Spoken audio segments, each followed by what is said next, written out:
قربانی کا بدلہ، یہ جانور ہماری طرف سے مفت لے جاؤ۔ عبداللہ سوڈان کے گاؤں میں رہتا تھا۔ وہ ایک غریب اور مفلس مگر دیندار شخص تھا۔ عبداللہ کے 2 بیٹے تھے۔ ایک دن اس کی بیوی نے کہا، اس دفعہ ہم قربانی کی سعادت ضرور حاصل کریں گے۔ میں نے کچھ پیسے اس نیت سے جمع کیے ہیں۔ عبداللہ سوچ میں پڑ گیا۔ جب پیسے جمع ہو گئے تو عبداللہ 9 ذی الحج کا روزہ رکھ کر قربانی کے جانور کی تلاش میں منڈی پہنچ گیا۔ اس نے ایک تندرست و توانا بکرا خریدا اور گاڑی پر لاد کر گھر کی طرف روانہ ہوا۔ راستے میں گاڑی خراب ہو گئی۔ ڈرائیور ابھی خرابی تلاش کر ہی رہا تھا کہ یکا یک بکرے نے رسی چھڑائی، گاڑی سے چھلانگ لگائی اور دوڑ لگا دی۔ عبداللہ کے تو اوزان خطا ہو گئے۔ روزے کی حالت میں تھکن سے چور۔ گرمی کا موسم اور دوپہر کا وقت، وہ بھی جانور کے پیچھے بھاگا۔ بکرا ایک گلی میں داخل ہوا اور ایک کھلے دروازے والے گھر میں داخل ہو گیا۔ اس گھر میں جو چھوٹے بچے تھے، انہوں نے بکرے کو دیکھا تو شور مچا دیا۔ اماں اماں، ہمسائے نے ہمیں جانور بھیجا ہے۔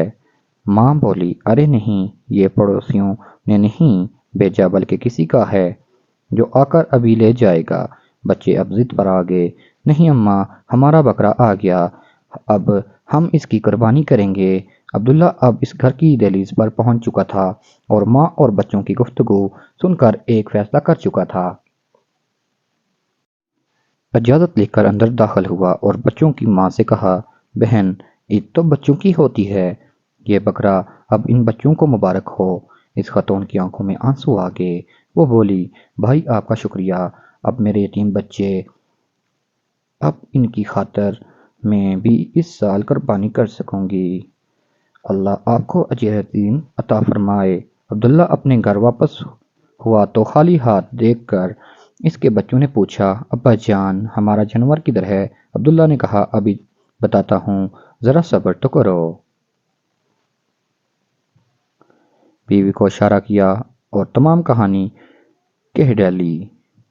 وہ بولی، اچھا کیا، مگر اب ہم کیا کریں گے؟ عبداللہ بولا، میں اپنے دوستوں سے مدد مانگتا ہوں، خیر ہوگی انشاءاللہ۔ اس طرح کچھ پیسے جمع کیے اور دوبارہ منڈی روانہ ہوا۔ دیکھا کیا ہے کہ ایک گاڑی جانوروں سے لدی ہوئی اس کے قریب آ کر رکی۔ عبداللہ نے ایک بکرے کی طرف اشارہ کر کے پوچھا، اس بکرے کی قیمت کیا ہوگی؟ مالک بولا، یہ جانور ہماری طرف سے مفت لے جاؤ، کوئی قیمت نہیں۔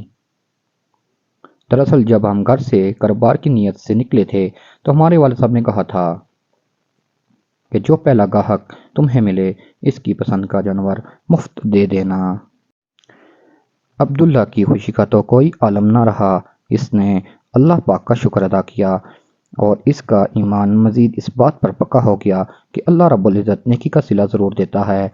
اس بات سے ہمیں یہ سبق ملتا ہے کہ ہمیں غریبوں اور مجبوروں کی مدد کرنی چاہیے اور یتیموں کا خاص خیال رکھنا چاہیے۔ اللہ پاک ہم سب کو نیکی کرنے کی توفیق دے۔ امید کرتے ہیں کہ آپ کو ہماری آج کی ویڈیو پسند آئی ہوگی۔